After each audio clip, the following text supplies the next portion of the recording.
ज्ञानी समाधि रहित होने से मुमुक्षु नहीं है और द्वैत भ्रम के अभाव से वह बद्ध नहीं है, परंतु निश्चय करके इस सब जगत को कल्पित समझता हुआ ब्रह्मवत स्थिर रहता है।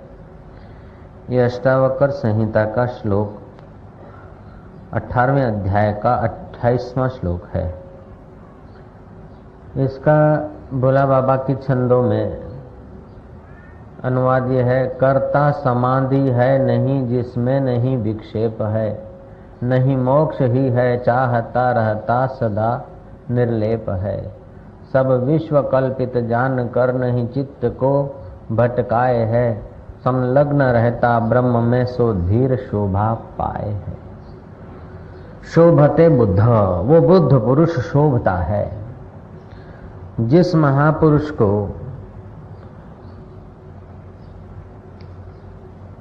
समाधि की इच्छा नहीं, चित्त में विक्षेप नहीं, ईश्वर और अपने बीच कोई दूरी नहीं,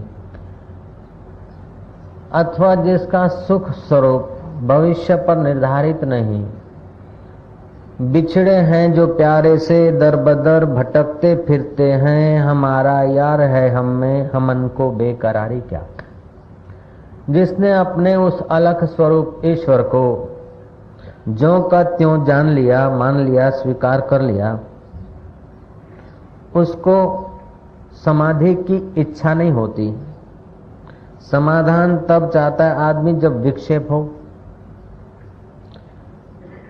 दवाई तब चाहिए जब बीमार हो। वो चित्त के साथ जुड़कर, अंतःकरण के साथ जुड़कर, शरीर के साथ जुड़कर सुखी होने की भ्रांति से ऊपर उठ गए। हम संसार में दुखी क्यों हैं अथवा हम ईश्वर से दूर क्यों हैं कि हम संयोग जन्य सुख चाहते हैं।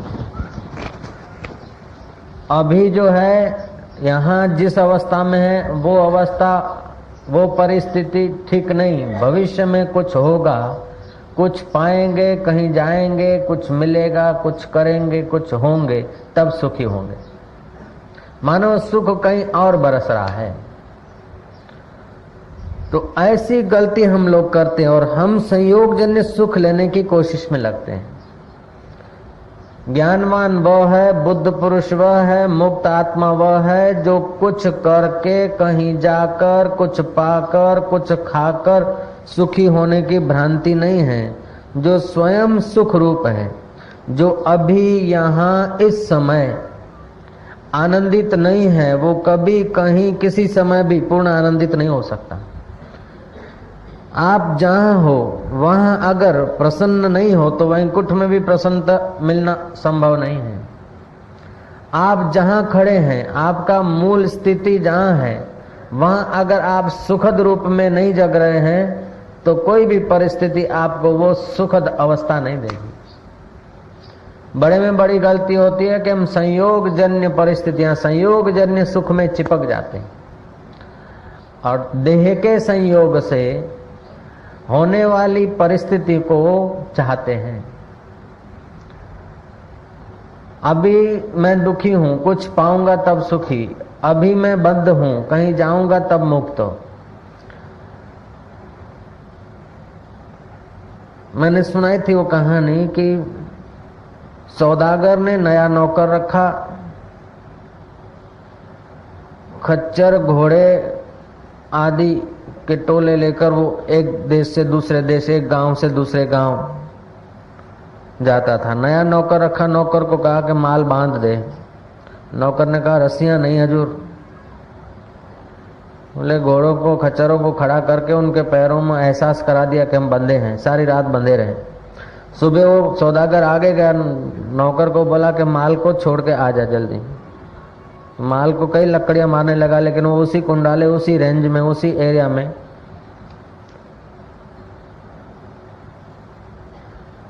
छटपटाने लगे। उस कुंडाले से, उस इलाके से बाहर नहीं निकल रहे थे। सेठ लौट के आया, बोला कि क्यों, क्या बात, अभी माल आता नहीं। बोले ये चलता ही नहीं है। बोले तूने बांधा है? हजूर बांधा तो रस्सी थी, नहीं बांधा नहीं। बोले जैसे बांधा था ऐसे खोल। इनके हृदय में ग्रंथि बंधने की हो गई है, जैसे बांधा था ऐसा खोल, तब चलेंगे, नहीं तो नहीं चलेंगे। तो ऐसे ही हम लोगों ने भी कुंडाले बांध लिए, समाज ने भी हमारे इर्द गिर्द कुंडाले बांध दिए, हमारे मन ने भी बांध दिए। ये मिलेगा तब सुखी होंगे। अमुक तो जाति का कुंडाला बंध गया, अमुक संप्रदाय का बंध गया, अमुक परिस्थितियों का बंध गया। ये ऐसे प्रकार की सूक्ष्म रस्सियां बंध गई कि महाराज अब हम चलना भी चाहते हैं, इस देह अध्यास का कुंडाला पार करना भी चाहते हैं, लेकिन घूम फिर के वहीं आ जाते। सोटियां लगने पर जैसे खच्चर और घोड़े इधर से उधर छटपटाते थे, लेकिन दौड़ नहीं लगा पा रहे थे, उस रेंज से, उस एरिया से बाहर नहीं जा पा रहे। ऐसे ही हमारे मन को कई बार दुख की सोटियां लगती है, अपमान की सोटियां लगती है, क्रोध की सोटियां लगती है, बेचैनी की, मौत की खबरें सुनते हैं किसी की, ये सब सोटियां लगती है। लेकिन ऐसे बंधे हैं कि देह अध्यास का, देह में जो अहम है, वो अहम जो देह का बंध गया, फिर जाति का अहम, फिर संप्रदाय का अहम, फिर कुल का अहम, फिर पति होने का अहम, पत्नी होने का अहम, बेटा होने का अहम, बाप होने का अहम, शिक्षक होने का अहम, साधु होने का अहम, संत असाधु होने का अहम, ये जो कुंडाले हमने चित्त में बांध रखे हैं, उन कुंडालों के कारण ही हम परमात्मा से दूर से महसूस होते हैं। श्री राम। बचपन में ही सुन लिया, समाज ने कुंडला बना दिया, तू फलाने का पुत्र है, फलाने तेरी जात है। उन्होंने तो रेखा खींच दी, उन्होंने तो कुंडला बना दिया। फिर पढ़ाई पढ़े, तुम फलाने हो, तुम एमए हो, तुम पीएचडी हो, तुम फलाने अफसर हो, तुम फलाने के पति हो, फलाने के भाई हो, फलाने के हो। ऐसा करते करते हमको देह के साथ इतना जोरदार रस्सियां जकड़ दी गई है केवल कल्पित। तो पतंजलि महाराज कहते हैं कि योग करो, चित्त की वृत्तियां निरोध हो जाए। लेकिन अष्टावकर कहते हैं कि चित्त की वृत्तियां उठती क्यों है, ये जरा सोचो। चित्त की वृत्तियां उठती है आसक्ति से, इच्छाओं से।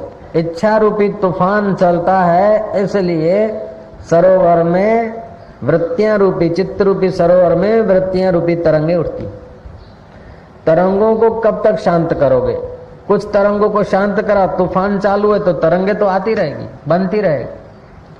तुम तूफान को ही हटा दो। तूफान आता है उल्टी मान्यता से, वासनाएं आती है उल्टी मान्यता से, वासनाएं आती है ना समझ से। वासनाओं के तूफान को, इच्छाओं के तूफान को हटा दो तो फिर तरंग चित्त में होंगे नहीं। और जो हो रहे हैं उनको, तरंग को तरंग समझकर तूफान से उसको बचाओ तो सरोवर दिख जाएगा। तो हमारे चित्त में तरंगे उठती हैं क्योंकि हम कुछ बन जाते हैं, कुछ बने हुए हैं और फिर कुछ पाना चाहते हैं। और बड़े में बड़ी गलती ये करते हैं कि कुछ पाकर सुखी होना चाहते हैं। जय जय। कुछ पाकर सुखी होना चाहते हैं, कहीं जाकर सुखी होना चाहते हैं, कुछ करके सुखी होना चाहते हैं। जो बुद्ध पुरुष हैं, ज्ञानवान, वह कुछ करके सुखी नहीं होना चाहते। जिज्ञासा जो है एक होती है ऊपर ऊपर से, कौतूहल वश प्रश्न कर लिया। सब लोग राम राम कर रहे तो हम भी कर लें, सब लोग भगवान ही सुख रूप है ऐसा कहते तो हम भी कह लें, शास्त्र संत भी कहते हैं कि भगवान ही अंतिम सहारा है तो हम भी कह रहे हैं। कौतूहलवश हम मान रहे हैं या पूछ रहे हैं, एक बात है। कौतूहल की कीमत बच्चों के कौतूहल के समान है। ईश्वर प्राप्ति एक कौतूहल जैसा नहीं है। ईश्वर प्राप्ति बड़ी सूक्ष्म मोक्ष चाहिए, सूक्ष्म वृत्ति चाहिए। बच्चा पूछ लेता है, फिर जवाब मिला तो ठीक है, जैसा मिला ऐसा संतोष कर लेता है। लेकिन जिसमें जिज्ञासा होती है वो ठीक से प्रश्न पूछेगा और उस प्रश्न का उत्तर नहीं मिलेगा तो उसका जीवन में बेचैनी रहेगी। जिज्ञासु के जीवन में बेचैनी रहती है। कौतूहलवश तुमने प्रश्न पूछा, उत्तर मिला तो ठीक है, नहीं मिला तो कोई बात नहीं। अगर जिज्ञासा से तुम पूछते हो तो उत्तर मिला तब संतोष होगा, नहीं तो बेचैनी रहेगी। जीवन की बेचैनी मिटाना है तो जिज्ञासा का समाधान हो तब। लेकिन मोक्ष की इच्छा ये जिज्ञासा से भी ऊंची बात है। मोक्ष की इच्छा शरीर न्यछावर करके भी मुक्ति मिले, शरीर दांव पर लग जाए, जीवन दांव पे लग जाए तो भी कोई हरकत नहीं। ऐसी मोक्ष की इच्छा होती है मुमुक्षु को। लेकिन ज्ञानी जब बात को समझ गया तो वो मुमुक्षु भी नहीं है, संसारी तो नहीं है, जिज्ञासु तो नहीं है, लेकिन मुमुक्षु भी बचा नहीं, क्योंकि मोक्ष की इच्छा भी वो समझ गया कि इच्छा मात्र बाधा है। सुखी होने की, संसार को पाकर सुखी होने की जो इच्छा है वो तो बंधन है। अब लोहे के जंजीर हटाकर तांबे के पहरे, तांबे के हटाकर फिर सोने के पहरे, लेकिन जब तांबे के हट गए, सोने के हैं, वो भी जंजीर महसूस होने लगे तो उनको भी हटा दिया। तो तुच्छ इच्छाओं को मिटाने के लिए अच्छी इच्छाएं की, अच्छी इच्छाओं को मिटाने के लिए भगवत प्राप्ति की इच्छा की, लेकिन अंत में देखा कि भगवत प्राप्ति की भी इच्छा जब तक है, इच्छा रूपी तरंगे, इच्छा रूपी जब तूफान चल रहा है तो चित्त रूपी सरोवर में तरंगे चालू रहेगी। अंत में ईश्वर प्राप्ति की भी इच्छा उसने छोड़ दी। अब वो मुमुक्षु भी नहीं है, कुतूहल वाला तो नहीं है, जिज्ञासु भी नहीं है, मुमुक्षु भी नहीं, अब बद्ध भी नहीं, मुक्त भी नहीं। हकीकत में किसी देश में कोई भगवान, किसी देश में कोई सुख है और हम वहां पहुंचे तभी सुखी होंगे, नहीं। जो अभी आज इस समय सुखी नहीं हो सकता, जिसकी वीणा अभी नहीं बज सकती, जिसके दिल की बंसी अभी नहीं गूंज सकती, वो कल कैसे गूंजेगी पता नहीं। जब आता है तब आज होकर आता है, कल कभी आती नहीं। ऐसा करेंगे, ऐसा होगा, फिर सुखी होंगे। फलानी जगह रहेंगे, 50 रुपए भाड़ा का रूम लेंगे और रोज भजन करेंगे, तब सुखी होंगे। तुम जहां हो वहां अगर सुखी नहीं हो रहे हो तो 50,000 का रूम लेकर भी अगर भजन करते हो तो महाराज वहां भी कोई न कोई खटका जरूर आ जाएगा। पृथ्वी का ऐसा कोई कोना नहीं, अथवा तो स्वर्ग का ऐसा कोई कोना नहीं कि पाताल का ऐसा कोई कोना नहीं। तीनों भुवन में ऐसी कोई जगह नहीं कि आप देह को मैं मानकर पूर्ण रूप से संतुष्ट रह सकें।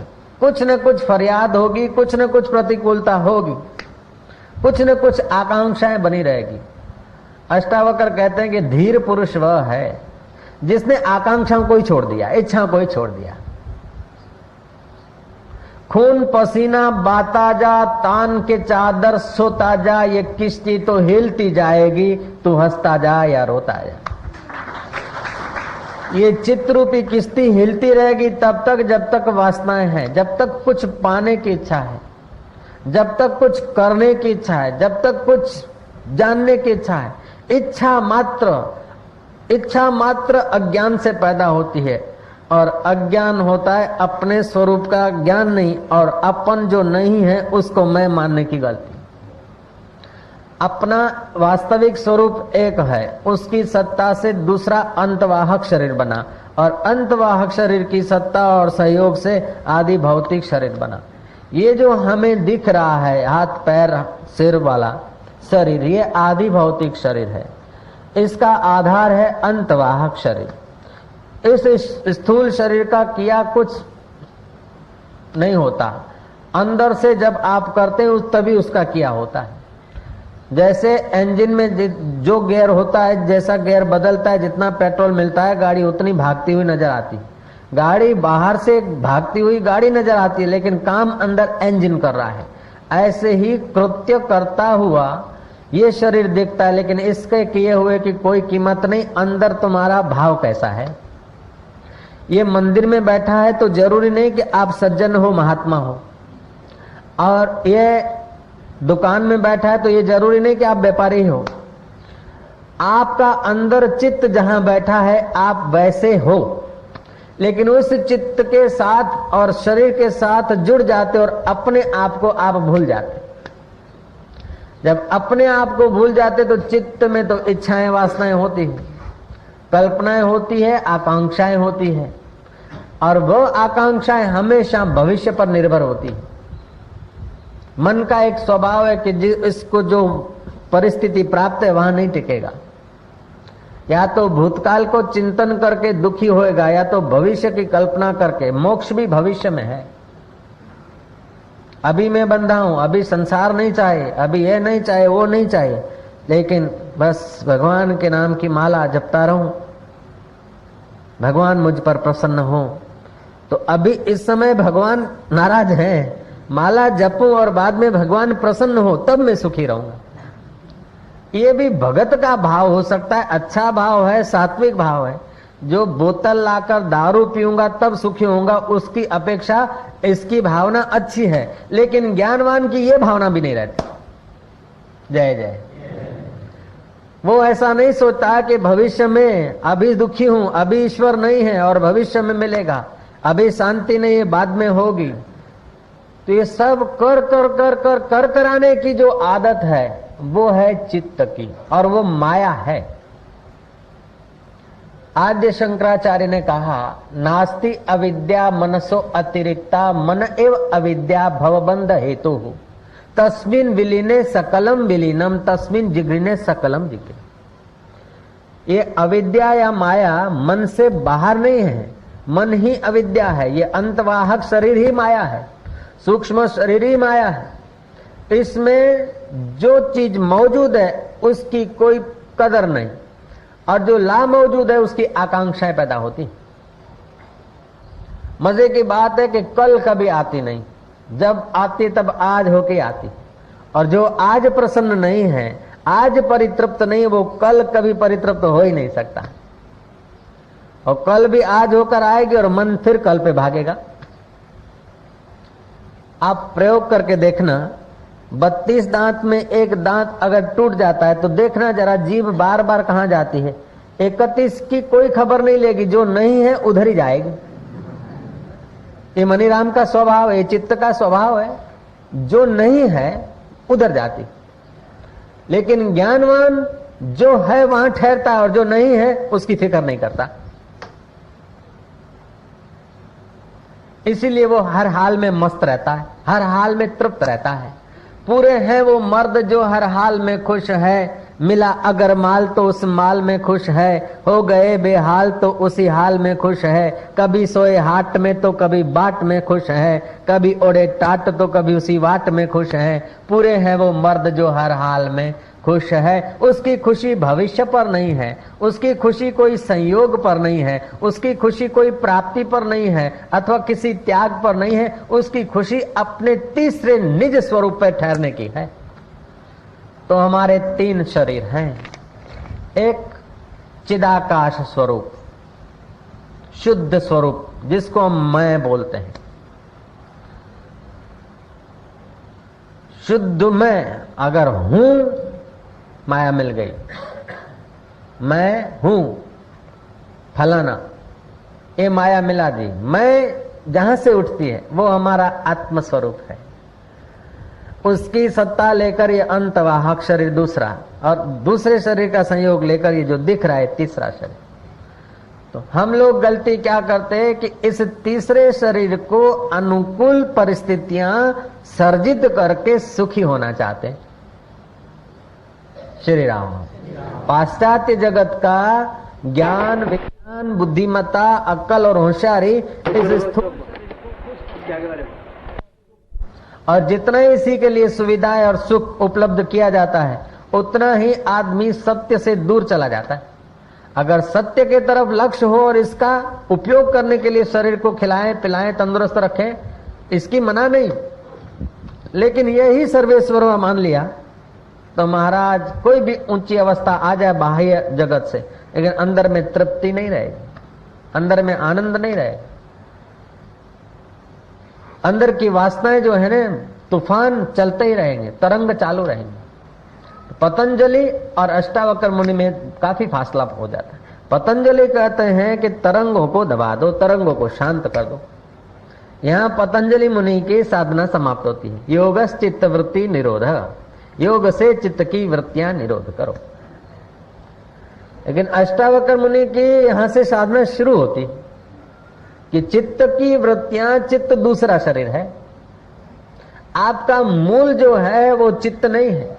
तभी तो कहते हो मेरा मन, मेरी बुद्धि, मेरा चित्त, मेरा विचार। ऐसे के तो मेरा सिर, मेरा पैर, मेरे हाथ, मेरे फेफड़े, मेरे घुटने, मेरी किडनियां, मेरी पीठ, तो ये सब तुम्हारा है। और तुम्हारा वास्तव में तो तुम्हारा नहीं है, लेकिन तादाद में हो गया, इसलिए तुम इसको अपना मानते। तुम तो नहीं हो।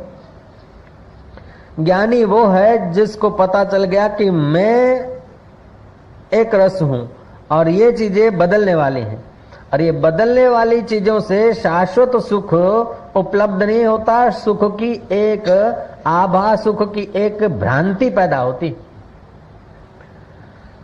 धन किस लिए चाहता तू, आप माला माल है, सिक्के सभी जिसी से बने तू वह महाटंकसाल है। चाह न कर चिंता न कर, चिंता ही बड़ी दुष्ट है तू श्रेष्ठ से भी श्रेष्ठ, मगर चाह करके भ्रष्ट है। तो हमारी जो चाह है, हमारी जो वासनाएं हैं, वो हमारे चित्त में बेचैनी पैदा कर देती। और वासना क्यों होती है कि हम कुछ पाकर सुखी होने की गलती करते हैं।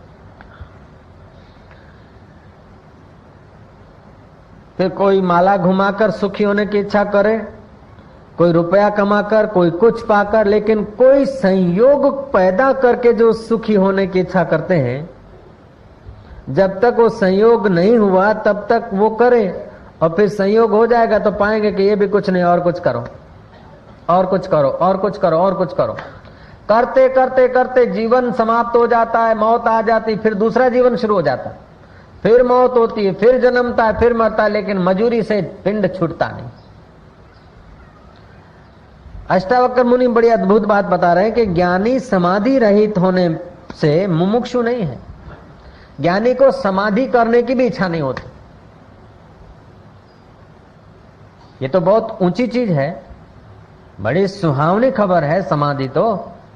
लेकिन ज्ञानवान समझ गया कि समाधि भी चित्त करता है, भोग भी चित्त भोगता है, तो उस भोग से उपराम हो गया। जो बीमार है उसको तंदुरुस्ती चाहिए, जो बीमार है उसको दवा चाहिए, जिसको विक्षेप है उसको समाधान चाहिए, समाधि चाहिए, जो अशांत है उसको शांति चाहिए। तो दृष्टा कभी अशांत हो नहीं सकता और दृश्य सदा एक जैसा रह नहीं सकता, ऐसा उसको ज्ञान हो गया। श्री राम। तो जो अपने मूल स्वरूप में, अपना मूल स्वरूप और परमात्मा का मूल स्वरूप एक ही है। जैसे बचपन बदला लेकिन मैं नहीं बदला, जवानी बदली, मैं नहीं बदला, उसको देखने वाला। काम आया, हम कामी हो गए, नहीं, यह कामी हो गया। काम गया, मन शांत। क्रोध आया, मन क्रोधी हो गया, क्रोध गया, मन शांत। लोभ आया, मन लोभी हो गया, लोभ गया, मन शांत। तो लोभ नहीं था तब भी मन को देखने वाला मैं था, और लोभ आया तब भी देखने वाला मैं हूं, और लोभ चला गया तभी भी देखने वाला मेरा। मैं तो बदला नहीं। तो लोभ बदला, काम बदला, क्रोध बदला, बचपन बदला, जवानी बदली, बुढ़ापा बदला, जीवन बदला, मृत्यु बदला। तो जैसे ये शरीर और अंदर का शरीर बदला, ऐसे ही हमारा घर और पड़ोस और समाज ये भी बदलता है। तो शरीर और समाज की एकता हुई, शरीर और संसार की एकता हुई, ये है बदलने वाले। मैं नहीं बदलता हूं, जैसे मैं नहीं बदलता ऐसे वो परमात्मा भी नहीं बदलता। तो मेरा जो आत्मा मैं रूप में है, वो और परमात्मा दोनों एक जात के हैं। जय जय। तो जो अपने मूल स्वरूप में, अपना मूल स्वरूप और परमात्मा का मूल स्वरूप एक ही है। जैसे बचपन बदला लेकिन मैं नहीं बदला, जवानी बदली, मैं नहीं बदला, उसको देखने वाला। काम आया हम कामी हो गए, नहीं, यह कामी हो गया। काम गया मन शांत, क्रोध आया मन क्रोधी हो गया, क्रोध गया मन शांत, लोभ आया मन लोभी हो गया, लोभ गया मन शांत। तो लोभ नहीं था तब भी मन को देखने वाला मैं था, और लोभ आया तब भी देखने वाला मैं हूं, और लोभ चला गया तभी भी देखने वाला मेरा। मैं तो बदला नहीं।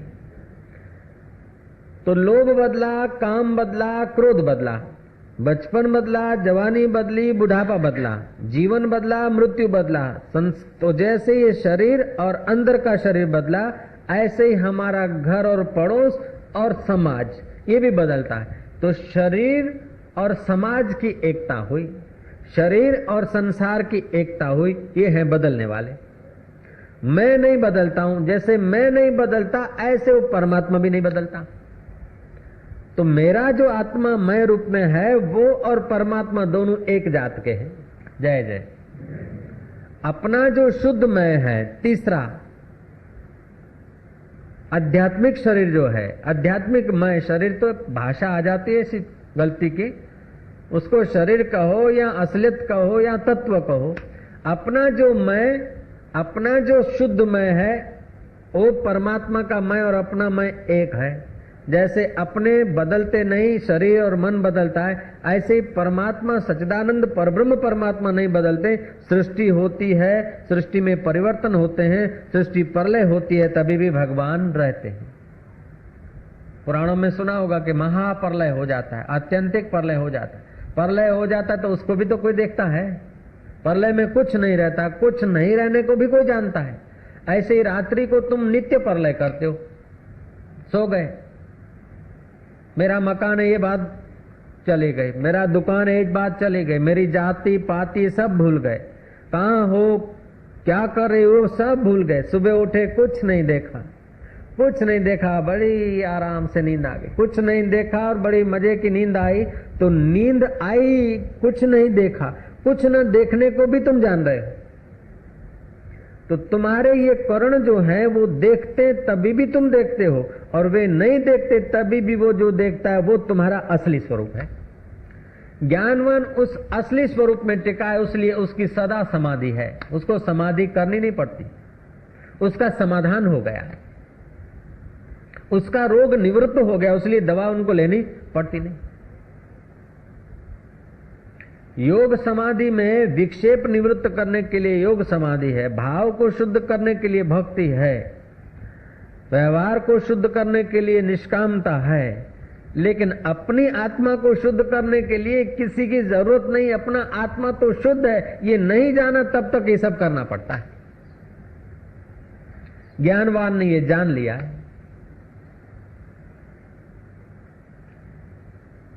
रिंझाई के गुरु से रिंझाई ने पूछा कि गुरुजी शुद्ध क्या है, अशुद्ध क्या है, पवित्र क्या है, अपवित्र क्या है। गुरु ने कहा मैं जो करता हूं वो शुद्ध है, जो नहीं करता हूं अशुद्ध है। मेरे से जो होता है वो पवित्र है और जो नहीं होता है वो अपवित्र है।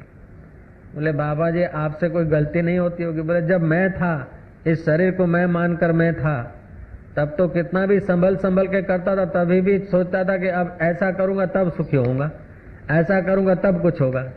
अब मैं जब खो गया, मुझे अपने असली स्वरूप का पता चला, तब इसके साथ का जो मेरा जुड़ान था वो जुड़ान कट आउट हो गया। संयोगजन्य सुख लेने की लालसा मिट गई, और जब से लालसा मिट गई तब से जो कुछ होता है बढ़िया होता है। कुछ चाहिए तो गदाई है, कम चाहिए तो खुदाई है, और कुछ नहीं चाहिए तो शहंशाही है।